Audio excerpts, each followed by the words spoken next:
আসসালামু আলাইকুম প্রিয় দর্শক, অন্য মঞ্চের আলাপচারিতায় আপনাদের সকলকে স্বাগত জানাচ্ছি। ধন্যবাদ আপনাকে, সেই সাথে আপনার আমজনতার দর্শকদের সালাম, নমস্কার এবং শুভেচ্ছা। অলরেডি আপনি হয়তো জানেন যে এই মুহূর্তে রাশিয়ান ৫ থেকে ৬,০০০ সৈন্য অলরেডি ভারতে ঢুকে গেছে। এই মুহূর্তে আছে, তাদের সাথে সামরিক চুক্তি হয়েছে। আবার পাশাপাশি আমেরিকা থেকে সামরিক সরঞ্জাম কিনবে, সেই চুক্তি আমেরিকার সাথে হয়ে গেছে। তাহলে এই মুহূর্তে আপনি যদি যুদ্ধ করেন পাকিস্তান তুরস্কের কথা, তাহলে আপনি কিভাবে লাভবান হবেন? এই দেশটা তো দুর্ভিক্ষের কবলে পড়বে। বিএনপি ক্ষমতায় থাকতে পারবে না। যুদ্ধ হলেই আওয়ামী লীগ ক্ষমতায় চলে আসবে। এই যারা বলছে না, ওই যে সামারের দেশ সংবাদপত্রের একটা সম্পাদক আছে না? কি মাহমুদুর রহমান নাই খামুদুর রহমান বলছে না? আহামের কথা বললেন না, চুক্তির কথা বললেন না, তাহলে আওয়ামী লীগ ক্ষমতায় চলে আসবে। ভারতের সাথে যুদ্ধ লাগলেই আওয়ামী লীগ ক্ষমতায় চলে আসবে ১ মাসের মধ্যে। কালকে যদি বাংলাদেশে এই মুহূর্তে বিএনপি সরকার যুদ্ধ ঘোষণা করে বা চুলকায় খাওয়া না, আপনি নিশ্চিত থাকেন ১ মাসের মধ্যে আওয়ামী লীগ ক্ষমতায় চলে আসবে। তো এটা বিএনপিও জানে। তাই বিএনপি এই ঝুঁকি নিবে না। আর আপনি যেটা বলেন উত্তেজনা বাড়তে থাকবে। উত্তেজনা বাড়তে থাকবে, এই উত্তেজনা আর কমবে না। এই সরকার যতদিন আছে, এই মুসলেকা সরকার, ততদিন ভারতের সাথে সীমান্তে তাদের উত্তেজনা বাড়তেই থাকবে, বাড়তেই থাকবে। কারণ এটা শেষ মুহূর্তে যুদ্ধের উপর নিতে পারে। আর যুদ্ধের নিলেই এবার বাংলাদেশের মানুষ দুর্ভিক্ষে পালে, পালে মরে যাবে। ৭৪ সালে যারা মরছে তার চাইতে ১০ গুণ ২০ গুণ বেশি মারা যেতে পারে। আমি একটা অনুমান আগেই করে রেখেছিলাম যে এখানে ৩ কোটি মানুষ দুর্ভিক্ষে মারা যেতে পারে। সম্ভবত সেই দিনটা সামনে আসতেছে। শোনেন, আমার ভাবির পোলারাও একটা নেতা, আর তেলাছোড়াও একটা পাখি। বিষয়টা এরকম। কেন বললাম? এরা হইলো স্বপন রোদের আসরের এমপি। এখনো যে এদেরকে বিএনপি ধরে মান্ডা খালে চুবায় না, পদ্মা নদীতে চুবায় না, যমুনাতে চুবায় না। ঠিক আছে? এটা ওদের বাপদাদার ১৪ গোষ্ঠীর কপাল। এখন যেহেতু তারা মিলকে জুলকে তারাই। তারা বলেই না, প্রীতি ম্যাচ খেলতেছে বলেই না কোনো কিছু করতেছে না। তাহলে এগুলো বলে যেখানে জয় বাংলা স্লোগান দেওয়া যায় না, যেখানে বঙ্গবন্ধুর ৩২ নম্বর বাড়ি থাকে না, আওয়ামী লীগের বাঘ সিংহরা মাঠে নামতে পারে না, আওয়ামী লীগের বাঘ সিংহরা ফেসবুকে পোস্ট দিতে পারে না, সে জায়গায় আমার ভাবির পোলারা, ওই যে বললাম তেলাচোরাও একটা পাখি, আর আমার ভাবির পোলারাও নেতা, তারা বিএনপির নেতারা গালি দিতে দিতে কমায় পাঠায় দেয়। বিএনপির মন্ত্রীরে মাফিয়া বলে, খোদ তারেক রহমানকে বলে কি কুলাঙ্গার বলে প্রধানমন্ত্রীকে। কেউ কিছু বলে না। এগুলো হচ্ছে প্রীতি ম্যাচ। তো আমার ভাবির পোলারা, তাদের জন্য তাদের কপালে যে কি শনি আছে সেটা আপনারা দেখতে পারবেন। আমি তো বলেছি যে এরা যতই এমপি হোক, মন্ত্রী হোক, সেনাবাহিনী ঘরে চলে যাওয়ার পরে এরা এতই লাথি-উষ্টা খাবে যে এরা নিজের বাপের বাড়িতে থাকতে পারবেই না, প্রশ্নই আসে না। আমার ভাবির পোলারা এমপি হয়েও সংসদে যেতে পারবে না। এমপি হয়েও শ্বশুরবাড়ি যেতে পারবে না। আপনি দেখতে পারবেন কিছুদিনের মধ্যে। আর এরা জনপ্রিয় কবে ছিল? এদের চিনে কে? জনপ্রিয় আপনি, এটা কি গান নাকি? যে আপনার গান হিট হয়ে গেল আপনারা চিনল? রাজনীতি এত সহজ। এরা হচ্ছে, এদের কারো অর্জন করার যোগ্যতা না। এগুলো হলো আরোপিত যোগ্যতা। আপনি বলেন এদের রাজনৈতিক বয়স কত? এদের রাজনৈতিক খতনা কবে হইল? সর্বোচ্চ এদের রাজনীতির বয়স ৩৬ দিন। আর নিজেরাই তো বলে ৩৬ জুলাই। এর আগে পিছে তাদের ভূমিকা কি? এই যে আমার কালাপাড়া ভাবির পোলারে কে চিনত? তারা তো একজনও পেত না। শুধু তাই না, তারা আন্দোলন আগে বঙ্গবন্ধুর নাম নিয়ে আসতো। বঙ্গবন্ধুর বাংলায় অমুক তমুকের ঠাঁই নাই। কপালে বাংলাদেশের পতাকা। এরা তখন বলতো, আপনি ওইটা না? সাদিক কায়েমকে বলতেন শিবিরের ব্যানারে ইলেকশন করতে, দেখতাম ভিপি কেমনে হয়। দেখতাম আমরা। তাহলে কি ঢাকা বিশ্ববিদ্যালয়ে ঢুকতে পারতো? আমার ভাবির পোলারা তো এখনো বাংলাদেশের সংবিধান ছিঁড়ে ফেলতে চায় বাংলাদেশের পতাকা কপালে বেঁধে। এরা কি জয় বাংলা স্লোগান দেয় নাই? এরা কি বাংলাদেশের পক্ষে স্লোগান দেয় নাই? বাংলাদেশের পক্ষের স্লোগান দিয়ে এরা মানুষ জমায়েত করেছিল। এখন নামুক না দেখি কতজন লোক হয়। এখন তো তারা ক্ষমতায়। এখন তারা ক্ষমতায় আমার ভাবির পোলারে আন্ডা দিয়ে ঢেলায়। কেবল তো আন্ডা দিয়ে ঢেলাইতেছে। আন্ডা যে কোন দিক দিয়ে দিবে এরা তো আর কয়দিন পরে বুঝতে পারবে। আগে তো শুনতাম সেনাবাহিনী আন্ডা দেয়, মানুষের কাছে শুনতাম। এইবার তো আন্ডা পাবলিকে দিবে আমার ভাবির পোলাদের। এরা জনপ্রিয় কোনোদিনই ছিল না। উড়ে এসে জুড়ে বসেছে। এদের সকল যোগ্যতা হচ্ছে আরোপিত, একটা অর্জিত না। এদের চেহারা দেখেন না, চেহারা দেখলে একজনের মনে হয় কোচিং সেন্টারের মাস্টার বড় জোর।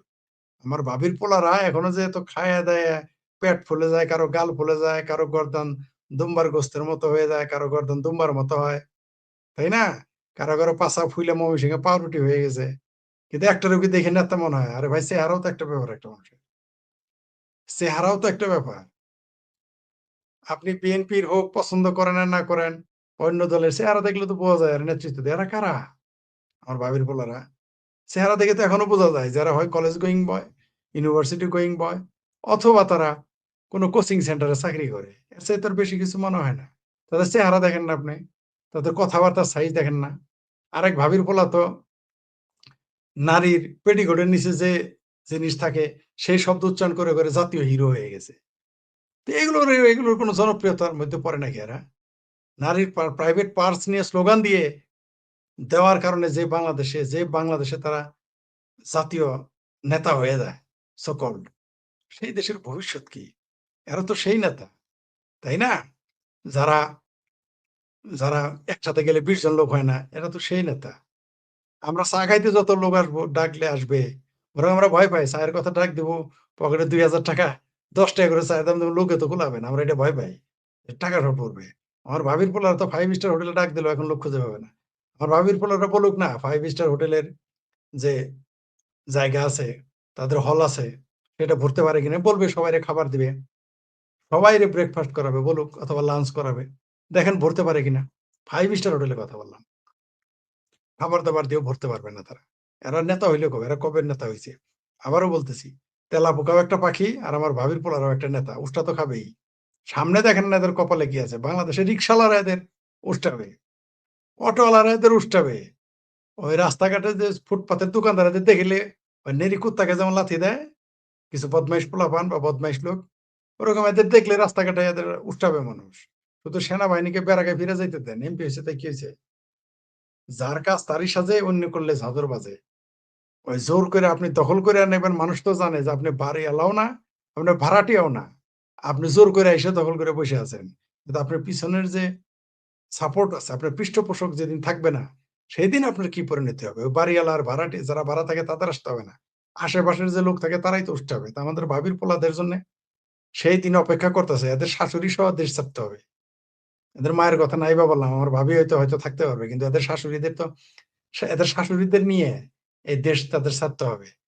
এমনকি সবচাইতে হাস্যকর ব্যাপার, অগ্রিম বলে রাখি, আমার ভাবির পোলারা কিন্তু ভারতেই পালাবে। তবে এখন কঠিন হবে। কারণ আগে পশ্চিমবঙ্গে তৃণমূল ক্ষমতায় ছিল। তারা জায়গা দিত। এখন তাদের পালানো একটু কষ্ট হবে। খুব কষ্ট করে তাদের পালিয়ে আসতে হবে হয় উত্তরপ্রদেশ, না হলে তাদের আসতে হবে বোম্বে, না হয় তাদের দক্ষিণে যাইতে হবে। এর বাইরে তারা যাইতে পারবে না। পশ্চিমবঙ্গে তো আর আগের মতো জায়গা পাবে না। লুকায় কিছু, আর না হলে পানির জাহাজে উঠে পাকিস্তান চলে যেতে হবে। এছাড়া আর কোনো উপায় নাই। আরেকটা আছে পাবলিকের হাতে গণপিটুনি খাওয়া, অথবা পাবলিকের হাতে মই ডলা খাওয়া। পাবলিকের তো দেশে থাকলে পেটে পাড়া দিয়ে নাড়ি ভুড়ি বের করে ফেলবে। তাই তাদের পালাতে হবে। আমার ভাবির পোলারা ক্ষমতায় থাকতেই এরা পাবলিকের লাথি উষ্টা খাবে, আপনি নিশ্চিত থাকেন। সারা বিশ্বে নিজ দেশের সাথে বেইমানি করা এত বড় অপরাধী স্মরণকালে যেমন নাই, অতীতকালেও নাই, ভবিষ্যতেও হবে না। এই ইউনুস তার লোকজন, এই ডাকাততন্ত্রের লোকজন হাদি নামক একটা ঘৃণিত সন্ত্রাসীকে কবি নজরুলের পাশে কবর দিয়েছে, মেরেও ফেলেছে ওরাই। কোন জাতিতে এই ধরনের একটা ক্রিমিনাল হয়তো 500-600 বছরে একটা জন্মগ্রহণ করে। ইউনুসের মতো ক্রিমিনাল, পিনাকির মতো ক্রিমিনাল, ফরহাদ মজহারের মতো ক্রিমিনাল। আমাদের দুর্ভাগ্য হলো একসাথে অনেকগুলা ক্রিমিনাল একসাথে জড়ো হয়ে গেল সেই 24-এর জঙ্গি উত্থানকে কেন্দ্র করে। সম্প্রতি আমাদের এক সহযোদ্ধা আমিনুল হক পলাশ প্রকাশ করেছে ইউনুস মূলত তার সুরক্ষার জন্য প্রধানমন্ত্রী তারেক রহমানের কাছে ধর্ণা দিয়েছে। এ ব্যাপারে মিল্টন ভাইও একটা ভিডিও করেছে।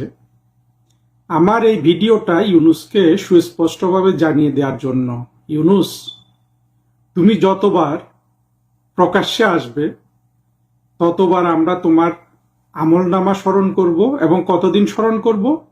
ঠিক ততদিন, যতদিন পর্যন্ত না তোমার অপরাধের পূর্ণ জাস্টিস আমরা তোমাকে ফিরিয়ে দিতে পারি।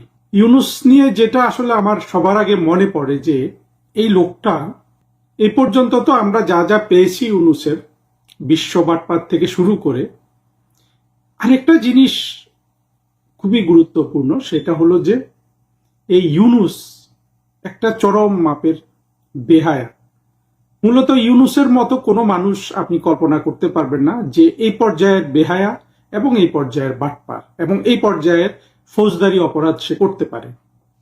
আমরা যখন দেখলাম যে ইউনুসের কৃতকর্মের ফলে অথবা কর্মহীনতার ফলে বাংলাদেশে হামের একটা মহামারী লাগলো এবং সেখানে এর মধ্যে সরকারি হিসাবে 500-র উপরে শিশু মারা গেল, বেসরকারি হিসাব বা প্রকৃত হিসাব কত, সত্যিকার অর্থে কত শিশু মারা গেছে সেটা হয়তো একদিন জানা যাবে বা কোনোদিন জানা যাবে না। কিন্তু আমরা সবাই জানি এই ধরনের কোনো দুর্যোগে যখন মানুষ মারা যায়, শিশু মারা যায়, তখন প্রকাশিত সংখ্যার চেয়ে সত্যিকারের সংখ্যা 3-4 গুণ বেশি হয়ে থাকে। চিন্তা করুন, এটা কত বড় একটা ছোট দেশের জন্য, মানে আমাদের মতো একটা ছোট ঘন বসতিপূর্ণ দেশের জন্য এটা কত বড় একটা ট্র্যাজেডি, কত বড় একটা দুর্ঘটনা, কত বড় একটা মনুষ্য সৃষ্টি অপঘাত। অথচ আপনারা কিন্তু দেখেছেন যে ইউনুসের মধ্যে কিন্তু কোনো ধরনের বিচলিত ভাব নাই। আজকে ওই ইউনুস সেন্টারের একটা ফেসবুক পোস্টে দেখলাম ইউনুসের একটা বক্তৃতা তারা প্রকাশ করেছে, সে রাজা উজির মারছে। তবে এটাও ঠিক, সেই পোস্টে আমি দেখলাম যে 4000 রিঅ্যাকশন, তার মধ্যে 3000 রিঅ্যাকশন হইলো হা হা, সবাই হাসাহাসি করছে। এবং যারা বর্তমানে মুক্তিযুদ্ধের পক্ষে সোশ্যাল মিডিয়াতে অ্যাক্টিভ আছেন, আমি সবাইকে রিকোয়েস্ট করব, ইউনুস সহ 24-এর জঙ্গিদের যারাই এইসব সোশ্যাল মিডিয়াতে আসবে প্রকাশ্যে, আরো তো অনেক জঙ্গি সরাসরি এগুলো করে, সবাই এদের এইসব পোস্টে হাহা দিয়ে এদেরকে নাজেহাল করেন। আমরা তো আমাদের ওই ব্যর্থতা মেনে নিয়েছি যে আমরা প্রপাগান্ডায়, অপপ্রচারে, মিথ্যা বয়ান সাজানোতে এবং আকর্ষণীয় পরিবেশনা যেটা পিনাকি করে সেগুলোতে আমরা ওদের সাথে যদি নাও পারি, আমরা শুধু সংখ্যার জোরে আসুন এদেরকে ভাসিয়ে দেই, এদেরকে নানান জায়গায় আমরা নাজেহাল করি। আপনারা যারা বিপুল টক দেখেন, ওইখানে সাইফুল ভাই, এখন উনি বলেন কিনা জানি না, আমি ওনার কয়েকদিন শো দেখার সুযোগ পাইনি, উনি প্রত্যেকটা শো শেষে কিন্তু বলেন যে আপনারা ইউনুসকে নাজেহাল করেন, তাকে প্রশ্নবিদ্ধ করেন, তার উপদেষ্টাদের প্রশ্নবিদ্ধ করেন, কেন বাংলাদেশটা তারা ধ্বংস করে দিল। আমি সাইফুল ভাইয়ের সাথে সম্পূর্ণ একমত, আপনারা ইউনুসকে নাজেহাল করতে থাকুন। ইউনুস যাওয়ার আগে 1 বছরের জন্য এসএসএফ নিয়েছে, এসএসএফ এর নিরাপত্তা ইউনুসকে এখন নিরাপদ রাখছে। হয়তোবা তারেক রহমান সাহেব ওনার ক্ষমতায় থাকার স্বার্থে, যেহেতু ইউনুস শক্তিধর রাষ্ট্রের সাথে আছে, শক্তিধর রাষ্ট্রের প্রতিনিধি হয়ে সে বাংলাদেশ ধ্বংস করে দিয়ে গেল, সাথে সাথে সে বাংলাদেশ থেকে তার লাভের সবকিছু সুদে আসলে তুলে নিল। তবু এটাও তো ঠিক যে এই শক্তিধর রাষ্ট্র পতিত ইউনুসের সাথে থাকবে না। আমরা যেদিন ইউনুসের বিচার করব, তাকে যেদিন শুলে চড়াবো, তাকে যেদিন তার কৃত অপরাধের প্রাপ্য বুঝিয়ে দিব, দেখবেন সেদিনে মার্কিন যুক্তরাষ্ট্র কিন্তু ইউনুসকে বাঁচাতে আসবে না।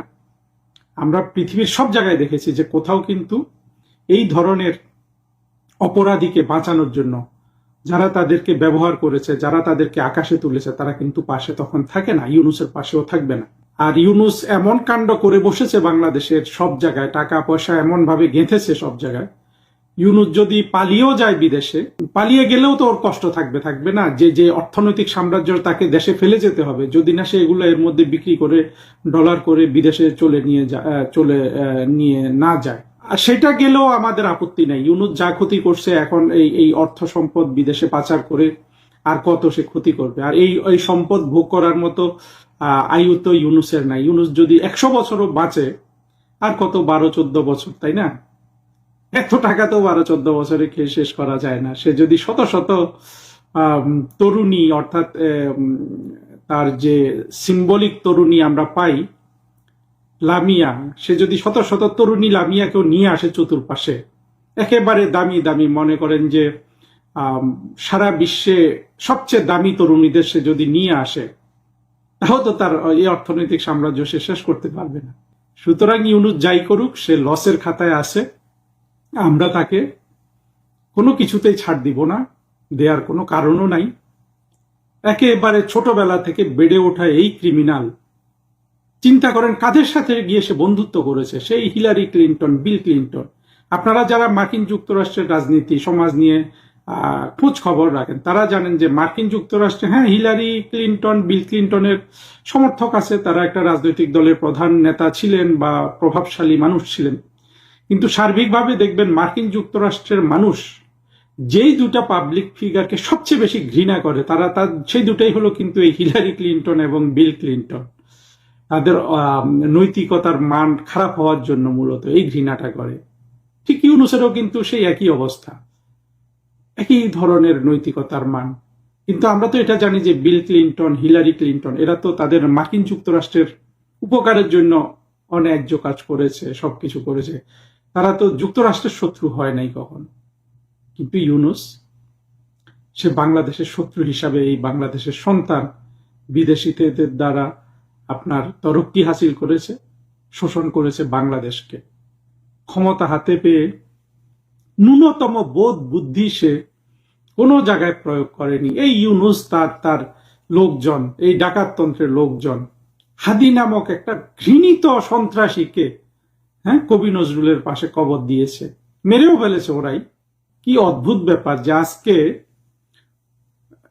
অভিনেত্রী তারিন একটা পোস্ট করেছে বা তাকে কোট করে আজকে সোশ্যাল মাধ্যমে একটা পোস্ট ঘুরে বেড়াচ্ছে যে যারা নারীর এই ধরনের শরীরের বর্ণনা নিয়ে কুরুচিপূর্ণ কথা বলে এবং তাকে যেই রাষ্ট্র মহিমান্বিত করে সেই রাষ্ট্রে যেই সব ধর্ষণ এখন হচ্ছে সেগুলো হবে, এটাই তো স্বাভাবিক। তারিনের এই মন্তব্যটা দেখে আমার যেটা মনে হয়েছে সেটা হলো যে ইউনূস এবং তার যারা অনুসারী, সেই নুরুল কবির, এই মাহফুজ আলম, মাহফুজ আনাম, মতিউর রহমান, এরা তো প্রত্যেকেই আসলে সভ্যতার এক একটা কলঙ্ক হিসাবে দেখা দিয়েছে আমাদের বাংলাদেশ সমাজে। বাংলাদেশের প্রতিটা কুলাঙ্গার, প্রতিটা পাকিস্তানপন্থী ইউনূসের পেছনে দাঁড়িয়েছিল। আমরা কিন্তু তাদের কথাও মনে রাখব, কিন্তু সবার শিরোমণি যে ইউনূস, সেটা আমরা অক্ষরে অক্ষরে আমরা বাংলাদেশের মানুষের কাছে তুলে ধরব। বাংলাদেশে যখন বন্যা চলছিল তখন ইউনূস এই ধড়িবাজি করে বলছে যে আমি কত হাজার কোটি টাকা তুলে ফেলেছি, পরে বাংলাদেশের এই সেই ফেনী অঞ্চল, নোয়াখালী অঞ্চলে বন্যা কাউকে একটা টাকা কেউ দেয় নাই। ক্ষমতা এসে 666 কোটি টাকা সে মাফ করে নিয়েছে, অপরাধের টাকা, অর্থাৎ ট্যাক্স না দেওয়ার টাকা। এবং মানুষের কোনো দুঃখ কষ্টে কোনো দিন কোনো ধরনের তার যে এগুলো নিয়ে কোনো ধরনের মানে সে যে একটুও বিচলিত, কখনো সে এটা প্রকাশ তো দূরে থাকে, এই যে বিচলিত না হওয়া যে একটা ডাবল ক্রিমিনাল। কোনো ক্রিমিনাল কিন্তু ইউনূসের মতো অবিচল থাকতে পারে না। এই ধরনের একটা ক্রিমিনাল, আমাদের দুর্ভাগ্য যে ইউনূসের মতো ক্রিমিনালরা যাদের সাথে জড়িত হয়েছে এখনকার পররাষ্ট্রমন্ত্রী খলিল কিংবা সেই ফরহাদ মজারকে নাকি জানা গেল যে সে ইউনূস একটু বুদ্ধিমান মানুষ হিসাবে মনে করে। এই এক একটা ক্রিমিনাল, সেই সলিমুল্লাহ, পিনাকি, ইলিয়াস। দেখুন, এই কথাটা আমি আগেও বলেছি, এখনো বলছি, কোনো রাষ্ট্রের, কোনো সমাজের, কোনো জাতিতে এই ধরনের একটা ক্রিমিনাল হয়তো 500-600 বছরে একটা জন্মগ্রহণ করে। ইউনূসের মতো ক্রিমিনাল, পিনাকির মতো ক্রিমিনাল, ফরহাদ মজারের মতো ক্রিমিনাল। আমাদের দুর্ভাগ্য হলো একসাথে অনেকগুলা ক্রিমিনাল একসাথে জড়ো হয়ে গেল সেই 24-এর জঙ্গি উত্থানকে কেন্দ্র করে। আপনারা কখনো কি বাংলাদেশে গত 2টা বছরে যেই পরিমাণ অশান্তি চলছে, যেই পরিমাণ আপনার খুন খারাপি চলছে, যেই পরিমাণ বিপদ আপদ চলছে, সেটা বাংলাদেশের 55 বা 52, 53, 51 বছরের ইতিহাসে কখনো তো আমরা কেউ দেখি নাই। মুক্তিযুদ্ধের পরে এমন বিভৎসতা যেটা আমরা এখন বাংলাদেশে দেখছি, 5 আগস্ট 2024 সালের জুলাই জঙ্গি উত্থানকালে দেখেছি যে বিভৎসতা এই জঙ্গিগুলা করেছে, যেটা তারা এখন প্রকাশ্যে স্বীকার করছে। এই সজীব ভুঁইয়া 2 দিন আগে স্বীকার করলো যে সেই ভায়োলেন্স তো ওরা 24-এ করে দেখিয়ে দিয়েছে। তারপর 5 আগস্টের পর প্রধানমন্ত্রী শেখ হাসিনা দৃশ্যপট থেকে চলে যাওয়ার পর যে ভায়োলেন্স ওরা করেছে, এগুলো কি বাংলাদেশের সেই পূর্ববর্তী কোনো আমলে, সেটা খালেদা জিয়ার আমল হোক কিংবা এরশাদের আমল হোক, শেখ হাসিনার আমল হোক, জিয়াউর রহমানের আমল হোক, কখনো কেউ শুনেছে এরকম বিভৎস কাণ্ড, নারকীয় কাণ্ড? এগুলা সবকিছু কিন্তু ইউনূস অনুমোদন দিয়েছে। ইউনূসের কোন অপরাধে আপনি ইউনূসের ফাঁসি আপনি বাঁচাতে পারবেন না? কয়টা অপরাধ আপনি চিন্তা করেন। এই যে বাংলাদেশের মুক্তিযুদ্ধকে ধ্বংস করে ফেলার, মুক্তিযুদ্ধের সব চিহ্ন, স্মৃতিচিহ্ন, এমনকি বীরশ্রেষ্ঠদের সবকিছু, তাদের সেই মুরাল টুরাল, তাদের যেসব ভাস্কর্য সব ভেঙে ফেলেছে সব জায়গায়। একদিক থেকে এই কাজটা দুঃসাহসের যেমন, আবার সাহসেরও। মানে একদিক থেকে এটা যেমন অত্যন্ত নির্বোধের কাজ, অন্য দিক থেকে এটা কিন্তু বড় একটা অ্যাম্বিশাস কাজও, যে না আমি এটা সম্পূর্ণ ধ্বংস করে পুরো জিনিসটা ডিলিট করে দিয়ে আমি রিসেট বাটন, যেটা বলেছিল ইউনূস সেই নিউ ইয়র্কে, আমাদের মনে আছে। কত বড় অ্যাম্বিশাস এবং কত বড় দুর্বৃত্তের কাজ। আবার একই সাথে বলবো কত বড় নির্বোধের কাজ। দিন শেষে এগুলো কিন্তু নির্বোধের কাজ হিসাবে প্রমাণিত হয়। যখন আপনি দেখবেন ওসামা বিন লাদেন, আমি জানি ওসামা বিন লাদেন যারা এই ভিডিও শুনছেন তাদের অনেকেরই হয়তো তাদের কাছে একজন বীরের মতো, কিন্তু এই ওসামা বিন লাদেন দেখেন যতদিন বেঁচে ছিল ততদিন মনে হয়েছে যে মহাবীর একজন, কিন্তু মৃত্যুটা দেখেন কত বড় নির্বোধের মতো মৃত্যুবরণ হয়েছে। ঠিক একই ইউনূসের শেষটা হবে এইরকমই নির্বোধের মতো। তখন কিন্তু সবাই বলবে যে এত বড় নির্বোধ ছিল এই ইউনূস, সেটা তো আমরা বুঝতে পারিনি। ইউনূস যা ধ্বংস করে দেওয়া দিয়েছে, তারেক রহমান হয়তো ইউনূসকে প্রেসিডেন্ট বানাতে পারেন, এই ধরনের কথাবার্তা শোনা যাচ্ছে। সেগুলো নিয়ে আমি স্পেকুলেট করতে চাই না। প্রেসিডেন্ট হলে হবে, ইউনূস প্রেসিডেন্ট হবে না তো কে হবে? কারণ বাংলাদেশকে এই পর্যায়ে এনে সবকিছু সাজিয়েছে তো ইউনূস প্রেসিডেন্ট হওয়ার জন্য। সেটা যদি পরিপূর্ণ হয় হবে, কিন্তু আমরা যখন ইউনূসকে সাজা দেব, আমরা কিন্তু সারা বিশ্বে নাম করব। কারণ এই জন্য সারা বিশ্বে নিজ দেশের সাথে বেইমানি করা এত বড় অপরাধী স্মরণকালে যেমন নাই, অতীতকালেও নাই, ভবিষ্যতেও হবে না। এত বড় একটা অপরাধীকে সাজা দিলে, যেই অপরাধী, যেটা প্রায় পশ্চিমারা করে, বিশেষ করে মার্কিন যুক্তরাষ্ট্রের প্রভাব এত বেশি শান্তিতে নোবেল প্রাইজের ক্ষেত্রে, তারা বিভিন্ন দেশ থেকে বিভিন্ন ধরনের স্বার্থপর মানুষকে এই প্রাইজটা দেয়। কিন্তু কোনো দেশে কেউ কিন্তু নিজ দেশের সাথে বিশ্বাসঘাতকতায়, নিজ দেশের ডাকাতি করা, নিজ দেশের ক্ষতি করা, নিজ দেশের ধ্বংস সাধন করা, সেটার সর্বশেষ যেটা করেছিল সেটা হলো সেই ইউএস এর সাথে যেই বাণিজ্য চুক্তি করেছে। এই ধরনের দুঃসাহসী দেশ ধ্বংসকারী কাজ কারো আমল নামায় কিন্তু পাওয়া যাবে না। যত আপনি নিয়ে আসেন একটা পশ্চিমাদের আপনার প্রমোট করা, প্রোটেক্ট করা একটা নোবেল প্রাইজ অর্জনকারীকে আপনি পাবেন না, যে পশ্চিমাদের স্বার্থ রক্ষা করতে গিয়ে নিজের দেশকে এইভাবে ধ্বংস করেছে। আপনি একজনকেও পাবেন না এই ইউনূস ছাড়া। এই ইউনূসকে যথোপযুক্ত সাজা দিলে সারা বিশ্ব খুশি হবে। সারা বিশ্বের নির্যাতিত নিপীড়িত মানুষ খুশি হবে যে না, বাংলাদেশ কিন্তু একটা কাজ করে দেখিয়ে দিয়েছে। সারা বিশ্বের সামনে এক নম্বর দৃষ্টান্ত হবে ইউনূসের এই সাজা। আমরা সেটা করব।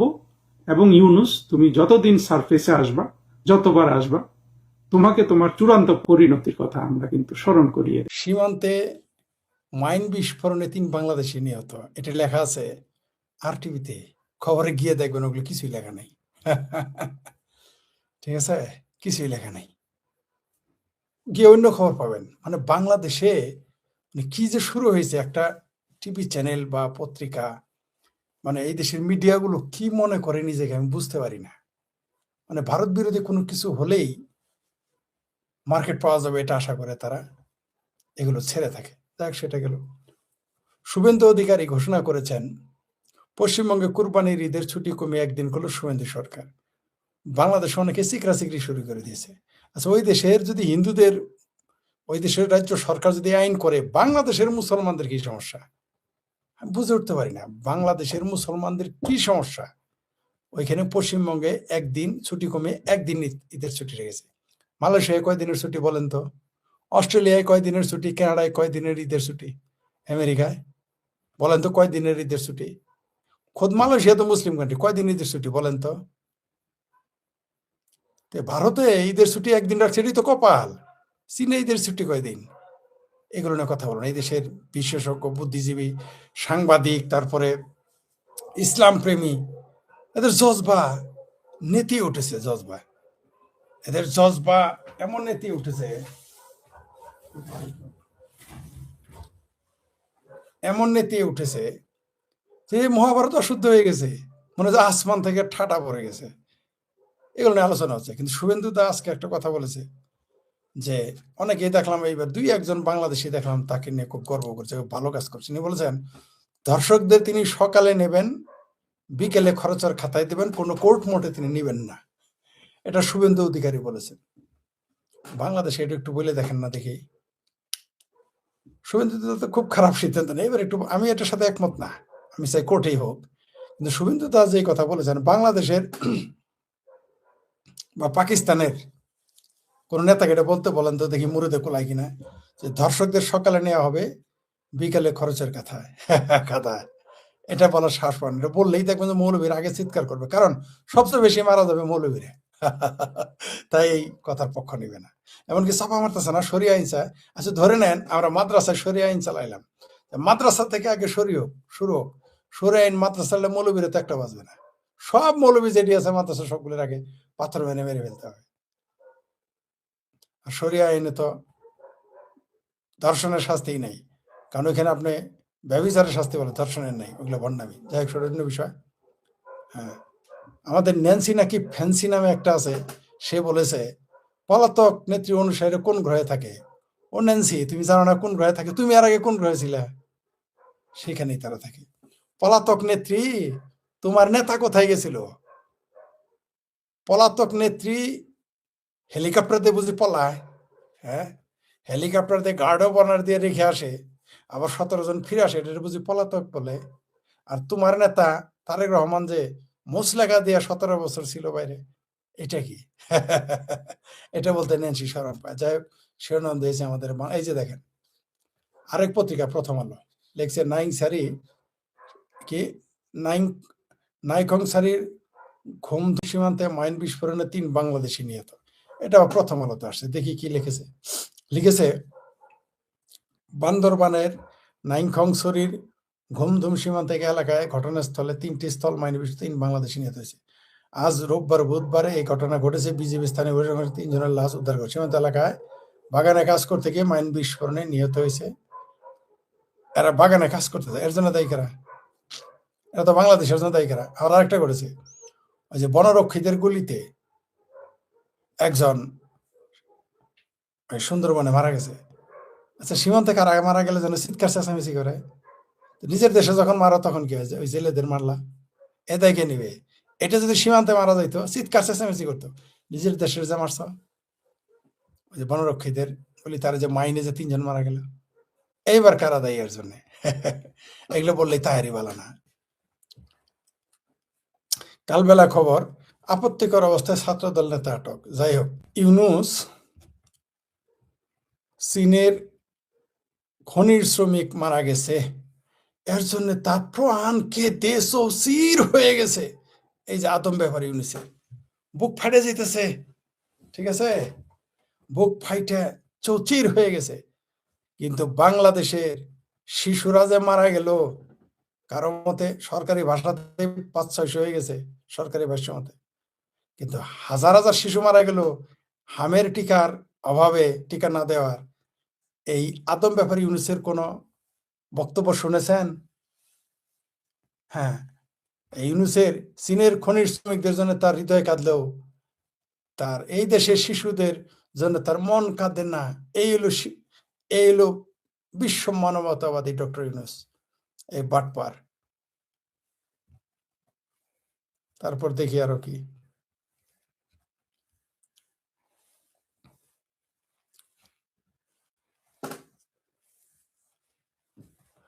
আমাদের আরেক কাকে কেউ রনি বলে, গোলাম ময়লা রনি বলে, কেউ গোলাম মওলা রনি বলে, কেউ রনি বলে। তিনি বলেছেন শেখ হাসিনা কোনো আইন মেনে দেশে আসবে না, আইন ভেঙে দেশে আসবে, এবং আসার পরে কোনো আইন থাকবে না। ঠিকই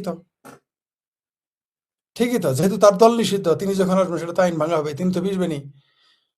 তিনি বিপ্লবী সরকার গঠন করে ফিরবেন, এবং এটা আমি মনে করি এটাই হোক। তিনি একটা বিপ্লবী সরকার গঠন করুন, তার উপদেষ্টা পরিষদ গঠন করুন, করে তিনি রওনা দেন, কিছুই হবে না। এই দেশে ঢুকে গেলে কিচ্ছু হবে না। এই দেশে কারো মায়ের মুরদ নাই শেখ হাসিনাকে ঠেকায়। কারণ আমি বারবার বলে আসছি, পৃথিবীতে 2 জন মানুষ বলতে পারে যে এই দেশটা আমার। সবাই বলতে পারে, যে আমিও বলতে পারি বাংলাদেশ আমার, কিন্তু আমি কিন্তু বলতে পারবো না বাংলাদেশ আমার বাপের। কিন্তু শেখ হাসিনা, শেখ রেহানার কিন্তু বলার অধিকার আছে। তারা বলতে পারে এই দেশ আমার এবং আমার বাপের। একমাত্র তারা 2 বোন বলতে পারে।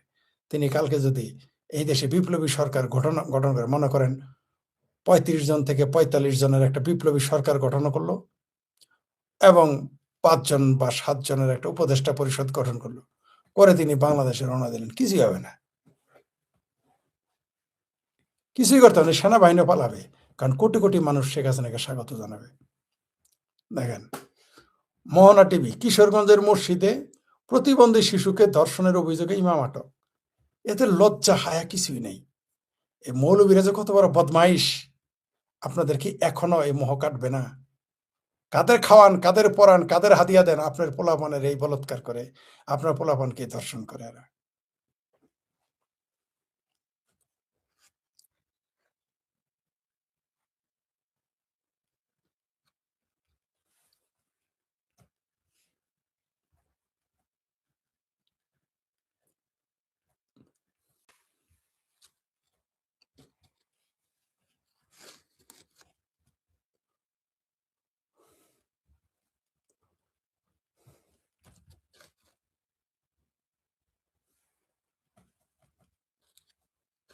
আমি যদি বলতাম যে শান্তি প্রতিষ্ঠায় অসাধারণ প্রচেষ্টার জন্যে মহামান্য প্রেসিডেন্ট ডোনাল্ড ট্রাম্পকে অভিনন্দন, তাইলে বাংলাদেশের সিংহমামেরা আগে আমার সিরে বেড়ে খেয়ে ফেলতে চাইবে, তারপরে মৌলবীরা আমার গালাগালি করবে। কিন্তু মজার বিষয় কি জানেন? মজার বিষয় একটু মুছে তা দিয়ে নেই, ঠিক আছে? মুছে তা দিতে হয়, ঠিক আছে? মজার বিষয় হলো যে পাকিস্তানের প্রধানমন্ত্রী শাহবাজ শরীফ এই কথাটা বলেছে যে শান্তি প্রতিষ্ঠায় প্রেসিডেন্ট ট্রাম্পকে অভিনন্দন। এটা আমি বললে কিন্তু মহাভারত অশুদ্ধ হয়ে যেত।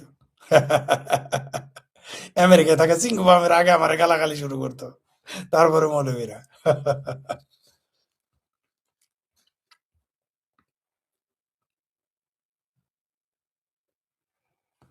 আরো মজার বিষয়, যে সংসদ আমাদের আইন প্রণয়ন করে সেই সংসদ থেকেই 2.5 কোটি টাকার কপার বার গায়েব।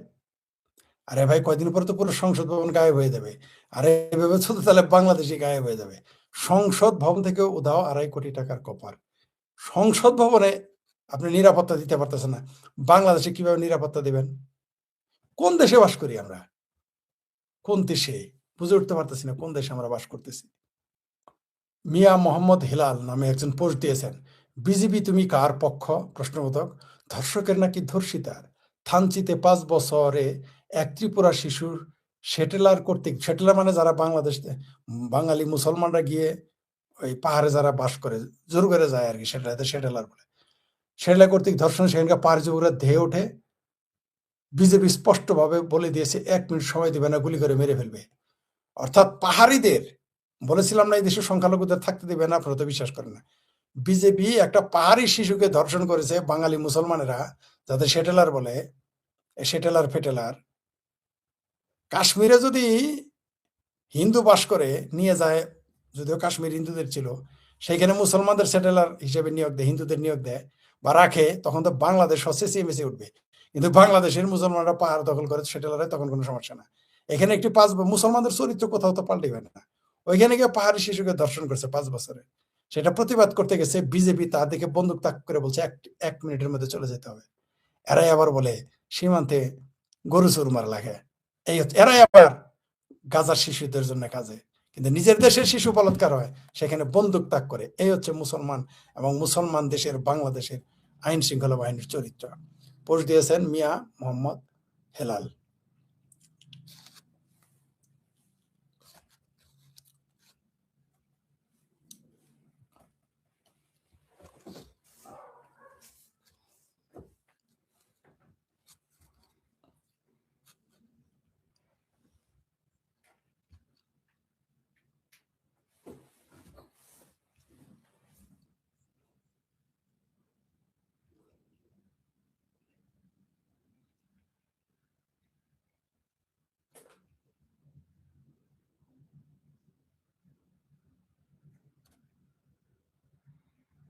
মজার বিষয় হলো চট্টগ্রাম জেলা আইনজীবী সমিতির নির্বাচন, সেইখানে ভোট হয়েছে বিনা প্রতিদ্বন্দ্বিতায় 10টি সব পদে বিজেপি বিএনপি মন্ত্রী, মানে বিএনপির ইলেকশন করতেছে, বিএনপির ভোট, আর কেউ ছিল না। গণতন্ত্র কি বহুদলীয় গণতন্ত্রের উদ্যোক্তা দলের আইনজীবীদের নির্বাচন। মজার বিষয় হইতেছে, স্বরাষ্ট্রমন্ত্রী বলেছেন মধ্যযুগীয় কায়দা, এই যে মুসলিম সরকার মন্ত্রী স্বরাষ্ট্রমন্ত্রী সালাউদ্দিন সাহেব বলেছেন মধ্যযুগীয় আইন চলবে না, পাথর মেরে মারা চলবে না। জামাতেরা মৌলবীরা বলা শুরু করেছে তিনি কাফের হয়ে গেছে। আরেকজন পাকিস্তানের প্রধানমন্ত্রী বেনজির ভুট্টো বলেছিলেন যে চুরি করার পর হাত কাটার তিনি বিরোধী। পাকিস্তানের মৌলবীরা খেপে গিয়েছিল, ইসলাম বিরোধী। এই যুগে এগুলো চলবে? এই যুগে এগুলোকে মানবে? আরে ভাই, পৃথিবীর মানুষ এখন না বেদের আইন মানবে, না বাইবেলের আইন মানবে, না কোরআনের আইন মানবে। এগুলো মানবে না দেখেই তো সংবিধান বানায়। এত লজ্জা পাওয়ার কি আছে? আর এত যদি কোরআনের আইন মানে গণতন্ত্রের পাওয়ারেরা, এই যে পাওয়ারেরা, গোলামের বাচ্চা গোলাম, পাকিস্তানের গোলাম, এরা তাহলে গণতন্ত্রে ভোট দিল কেন? ইসলামে তো ভোটই হারাম। এখানে আসছে কেন এই গোলাম পাওয়ারেরা? কারণ এই দেশের মধ্যযুগীয় কায়দা চলবে না। এই আধুনিক আইন তো মধ্যযুগীয় আইন, ঠিকই তো বলেছে। এত তোমার আধুনিক মনে হয় তুমি পালন করো নিজের ধরনের, তুমি সুদ খাও কেন? ইসলামে তো সুদ হারাম, ব্যাংক বন্ধ করো না কেন? মানে জামাত মানেই মুনাফেক আর বাটপার। এটা অবশ্য যদি আওয়ামী লীগ বলতো তাহলে আরো চেঁচামেচি বেশি হইতো। বিএনপি করছে দেখে একটু, বিএনপি স্বরাষ্ট্রমন্ত্রী বলছে একটু চেঁচামেচি কম করতেছে। মাদ্রাসার ছাত্র শিক্ষকেরা শুধু পোলাপানদের বলৎকার করে না, ধর্ষণ করে না, মাদ্রাসার শিক্ষিকাকে ধর্ষণের চেষ্টায় প্রধান শিক্ষক গ্রেপ্তার। এই খবর আসছে বাংলা ভিশনে। এই যে আবার দেখেন একদিনে নিউজ, চট্টগ্রামে 4 মাদ্রাসা ছাত্রকে বলৎকার, শিক্ষক পলাতক। সময়ের কণ্ঠস্বর। কি মানে কত এরা কি থামবে না? এরা এইখানে এই শিক্ষায় নেয় বলৎকার করার জন্য, এরা মসজিদের ইমাম হয়, মাদ্রাসা শিক্ষক হয়। চট্টগ্রামে 4 জন মাদ্রাসা ছাত্রকে বলৎকার, প্রধান শিক্ষক পলাতক। এটা হলো কথা? মানে এরা এত পত্রিকায় আসে, তারপরেও এর মানে বাংলাদেশের মানুষ তাদের আস্কারা দিয়ে যে চট্টগ্রাম মহানগরীর 5 লাইশ থানা এলাকায় ধর্মীয় শিক্ষা প্রতিষ্ঠান আলে কোমলমতি শিক্ষার্থীদের উপর ভয়াবহ নির্যাতনের খবর পাওয়া গেছে। পড়া দেওয়ার অজুহাতে একটি মাদ্রাসা 4 জন শিক্ষার্থীকে ধারাবাহিক মানে কন্টিনিউ যৌন নিপীড়ন করার অভিযোগ করছে খোদ মাদ্রাসার পরিচালক এবং এক শিক্ষকের বিরুদ্ধে। বুঝতে পারছেন তো? মাদ্রাসা পরিচালক। আমি আপনাদের বলি না যে মাদ্রাসা যারা বানায় এরা অধিকাংশই দেখবেন, যারা মাদ্রাসায় জমি দেয়, মাদ্রাসা বানায়, অধিকাংশ বলৎকারী, শিশু বলৎকারী। প্রমাণ পাইছেন? এই যে পরিচালক হইবার জড়িত এই মাদ্রাসা কমিটির লোকেরা দেখবেন ওর দেখে বলৎকার, শিশু বলৎকারী। এটা আমি গভীরভাবে বিশ্লেষণ করে দেখেছি। আমার এক বন্ধু আছে মাদ্রাসা বানাইছে, সে সমকামী, সে ছোট ছোট শিশুদের বলৎকার করে। মাদ্রাসায় যারা জমি দেয়, কমিটিতে যায়, এদের নজর রাখবেন শুধু, নাহলে এদের বাঁচায় কেন? কিভাবে শিক্ষক বাঁচে? স্কুলের কোনো শিক্ষক তো বাঁচতে পারে না অকাম কুকাম করলে। মাদ্রাসা কেমনে বাঁচে? কারণ এই পরিচালকরাও দায়ী, জমিদাতারা দায়ী, এই কমিটিতে যারা থাকে তারাও দায়ী থাকে।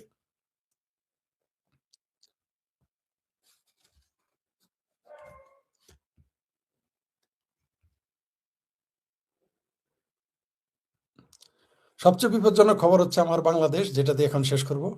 কেমন আছে আমার বাংলাদেশ? চলতি বছর জানুয়ারি ফেব্রুয়ারির মধ্যে ইউএর মোট পোশাক আমদানি কমিয়ে দাঁড়াবে 13.83 বিলিয়ন ইউরোতে, যা আগের বছরের তুলনায় 11.27% কম। ইউরোপীয় ইউনিয়নে বাজার রপ্তানি বাজার হারাতে যাচ্ছে বাংলাদেশ। শুধু তাই না, অলরেডি দক্ষিণ ভারতে টেক্সটাইল মিলের হাব গঠন হয়ে গেছে। বাংলাদেশের এই গার্মেন্টস প্রতিষ্ঠান ধ্বংস হয়ে যাবে। যেমন এর আগে আদমজি বন্ধ হয়েছিল, পাট শিল্প ধ্বংস হয়ে গেছে। পরে পশ্চিমবঙ্গে বা ভারতের অন্যান্য জায়গায় পাট কারখানা চালু হয়েছিল, ঠিক গার্মেন্ট শিল্প এখন বাংলাদেশে ধ্বংস হয়ে যাবে। প্রিয় দর্শক, চ্যালেঞ্জ, পাল্টা চ্যালেঞ্জ, অভিযোগ এবং অভিযোগ প্রমাণের চ্যালেঞ্জ, এগুলো বেশ জমে উঠেছে গত দুদিনে। ঘটনাটা শুরু করেছেন আমাদের স্থানীয় সরকার যে মন্ত্রণালয় আছে তার প্রতিমন্ত্রী মীর শাহে আলম। তিনি বলেছেন যে অন্তর্বর্তীকালীন সরকারের সময় যে স্থানীয় সরকার পল্লী উন্নয়ন ও সমবায় বিষয়ক যিনি উপদেষ্টা ছিলেন আসিফ মাহমুদ সজীব ভুঁইয়া, তিনি নাকি মানে কোনো একটা ফাইল সচিবের সিগনেচার ছাড়াই নিজেই মানে অনুমোদন করে দিয়েছিলেন। এটা অনেকটা গায়ের জোরে বলা যায়। কারণ সচিবালয়ের কাজের নিয়মটা হলো এমন, ধরেন কোনো একটা প্রজেক্ট, কোনো একটা বিল পাস করতে হবে, কোনো একটা প্রকল্প পাস করতে হবে অথবা প্রকল্প শুরু করতে হবে, এগুলো বিভিন্ন ধাপে ধাপে হয়ে হয়ে সচিব পর্যন্ত আসে। সচিব সেটাকে অনুমোদন করার পর সেটা মন্ত্রীর কাছে যায়। সচিবের সিগনেচার না থাকলে মন্ত্রী তাতে সিগনেচার করবেন না, এটাই নিয়ম। চূড়ান্ত অনুমোদনটা মন্ত্রীই করবেন, কিন্তু তার আগে সচিবের সিগনেচারটা থাকা লাগবে। মানে আমলাতান্ত্রিক জটিলতা বলেন অথবা আমলাতান্ত্রিক ধারাবাহিকতা বলেন, আপনি এটাকে যেভাবেই অভিহিত করেন না কেন, এটাই নিয়ম। এই নিয়মের ব্যত্যয় করা যাবে না। কিন্তু মীর শাহ আলম যে অভিযোগটা করেছেন, তিনি বলেছেন যে আসিফ মাহমুদ সজীব ভুঁইয়া যখন উপদেষ্টা ছিলেন তখন তিনি এমনও কাজ করেছেন যে সচিবের সিগনেচার ছিল না একটা ফাইলে, কিন্তু উনি গাইড জুটে সেটাতে সিগনেচার করে দিয়েছেন এবং সেটা কাজ শুরু করে দিয়েছেন অথবা বিল পাস করে দিয়েছেন, কিছু একটা করেছেন। মানে ওই ফাইলটা উনি চূড়ান্ত নিষ্পত্তি করেছেন।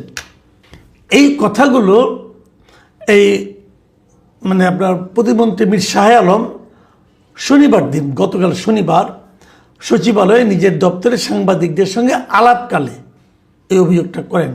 এবং তিনি কি বলেছিলেন আমি যদি একটু আপনাদেরকে পড়ে শোনাই।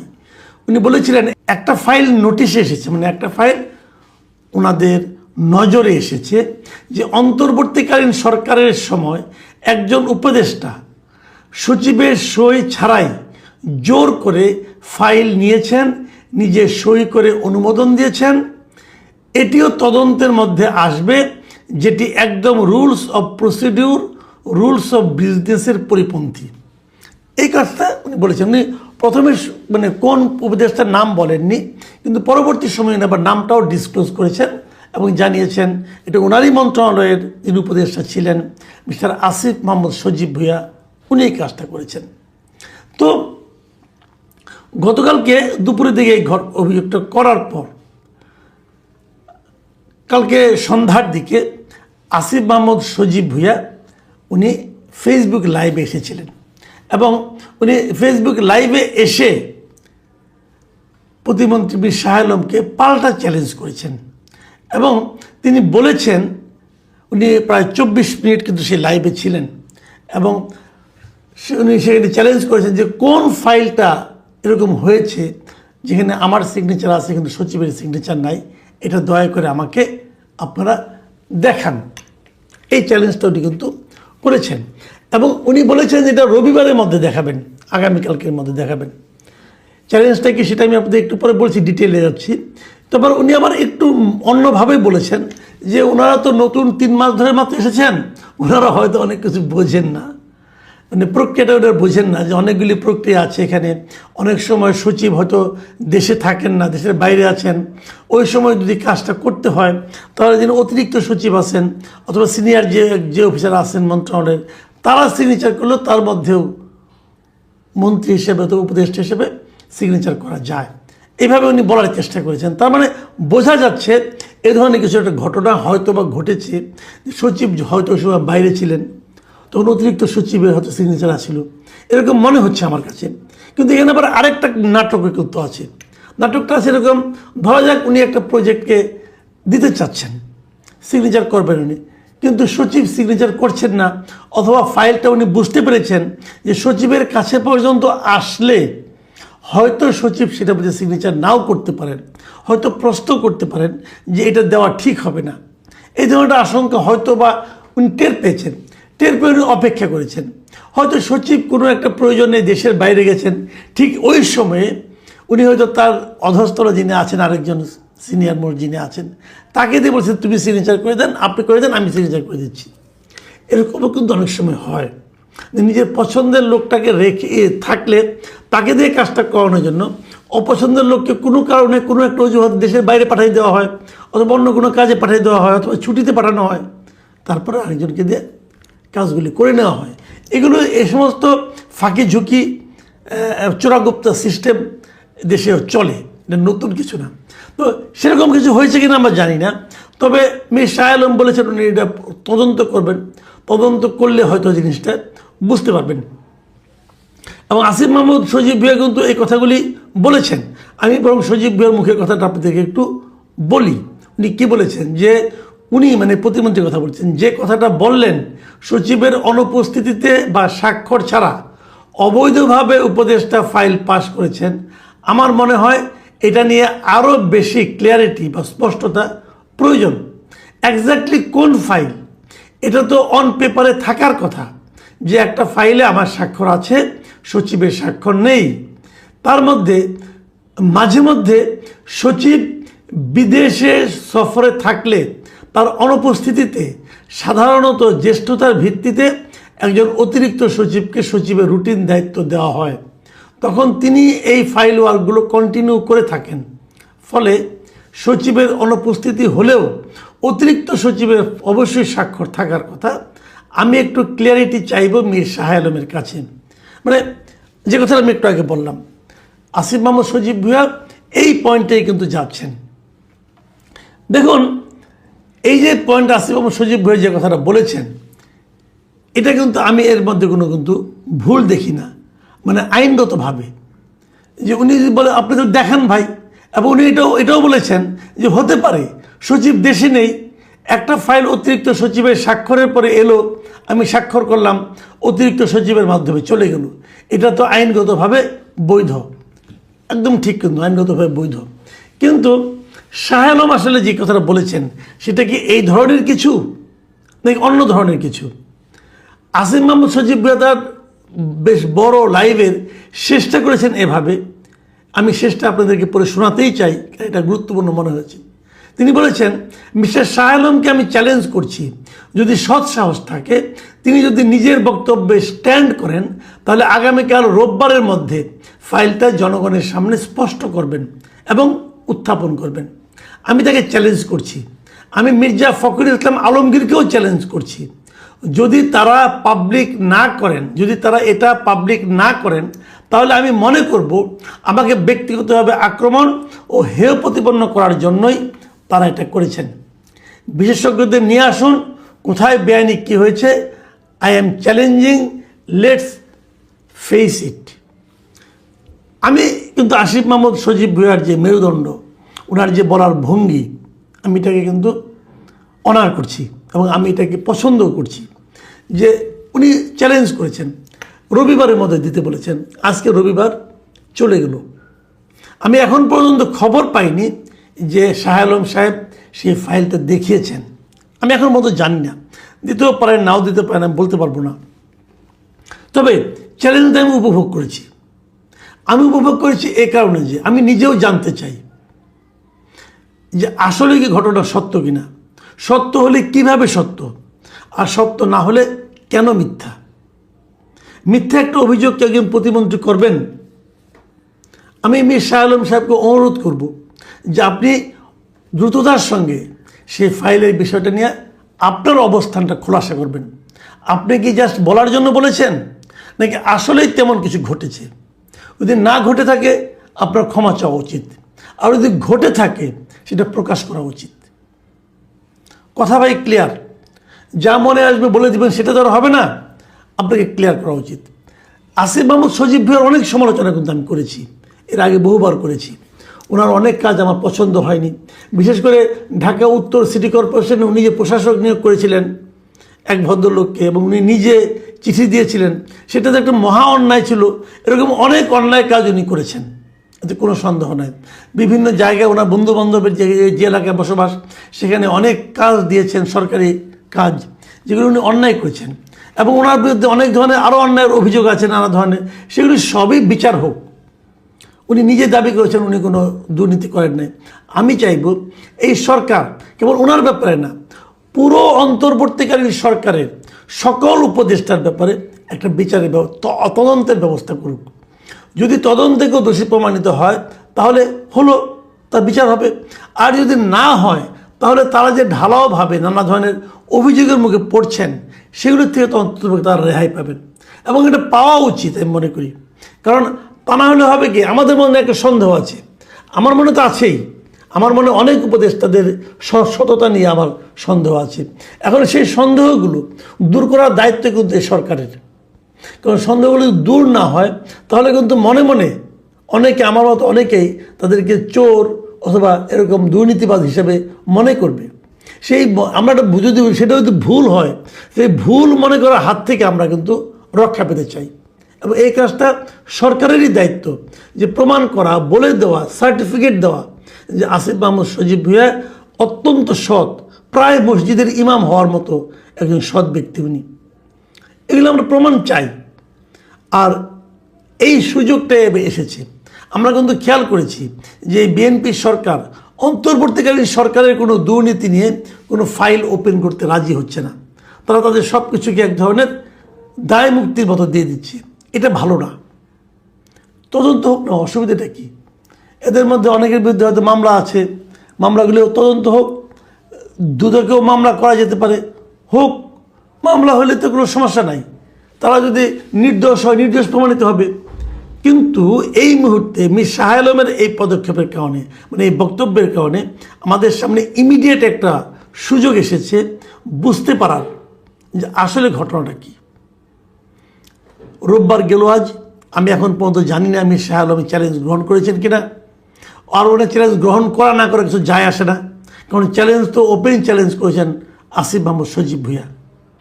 আমি মনে করবো এখন মীর শাহ আলমের এই চ্যালেঞ্জ গ্রহণ করা ছাড়া আর কোনো গত্যন্তর নাই। ওনাকে প্রমাণ করতে হবে যে ওনার কথাটা ঠিক ছিল কি ছিল না।